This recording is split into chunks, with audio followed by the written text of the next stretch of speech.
களத்துல போயிட்டு இவங்க ஆய்வு பண்றாங்களோ இல்லையோ தொழில்துறையை சார்ந்து, ஆனா வசூல் ரீதியாக களத்துல போயிட்டு பண்றாங்களாமே. யாருங்க? அமைச்சர் கீர்த்தனா அவர்கள் வசூல இறங்கிட்டாங்க. என்னப்பா நீங்க அவதூறு பரப்புறீங்க? அவதூறா இது? இதுக்கு பேர் அவதூறுங்களா? அப்படிங்களா? அப்ப அவதூறு பரப்புனா நடவடிக்கை எடுப்பீங்க இல்லைங்களா? கைது பண்ணுவாங்க இல்லைங்களா? கண்டிப்பா பண்ணுவாங்க. அப்போ இதை கொஞ்சம் பாருங்க.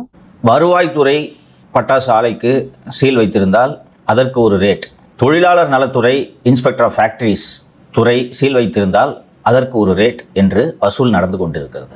தொழில்துறை அமைச்சர் கீர்த்தனா அவர்களும் வசூலில் ஈடுபட்டு கொண்டிருப்பதாக கேட்கல சத்தமா இன்னொரு தடவை. தொழில்துறை அமைச்சர் கீர்த்தனா அவர்களும் வசூலில் ஈடுபட்டு கொண்டிருப்பதாக கேட்கல, இன்னும் இதை விட சத்தமா. தொழில்துறை அமைச்சர் கீர்த்தனா அவர்களும் வசூலில் ஈடுபட்டு கொண்டிருப்பதாக கேட்டுங்களா? நாங்களா சொன்னோம்? நல்லவர், வல்லவர், துப்பறியும் புலி, எப்பேற்பட்ட மா மனிதர் நீங்க கொண்டு போயிட்டு கைது பண்ணி உள்ளவா வச்சிருக்கீங்க. நாங்க வந்த கையோட அவருக்கு மாலெல்லாம் போட்டு மரியாதை பண்ணி வெளியே கூட்டிட்டு வருவோம்னு சொல்லி வெளியே கூட்டு வந்தாங்க இல்லைங்களா? அவர் தான் சொல்றாரு பாருங்க. அமைச்சர் கீர்த்தனா அவர்களும் வசூலில் இறங்கி விட்டதாக தகவல் வந்துட்டு இருக்கு. அது மட்டுமா, அவங்க மட்டுமா, குட்கா ஸ்பெஷலிஸ்டோட மருமகனும் சேர்ந்துதான் பாருங்க வசூலில் ஈடுபடுறாங்களாமே. அதையும் துப்பறியும் சிங்கம் தான் சொன்னாரு. தொழில்துறை அமைச்சர் கீர்த்தனா அவர்களும் வசூலில் ஈடுபட்டு கொண்டிருப்பதாக அந்த பகுதி மக்கள், ஏன்னா அவர் அந்த மாவட்டத்துக்கான அமைச்சராம், அந்த அடிப்படையில் அவரும் வசூல் செய்து கொண்டிருக்கிறார்.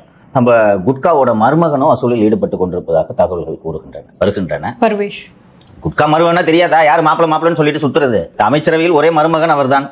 நல்லா பாத்துக்கோங்க சிஎம் சார், நல்லா பாத்துக்கோங்க. நீங்க தான் சொன்னீங்க மக்கள் பணத்தை தொட மாட்டோம், தொட்டாலும் விட மாட்டோம், இதுக்கு முன்னாடி தொட்டவங்களையும் விட மாட்டோம்னு நீங்க தான் சொன்னீங்க.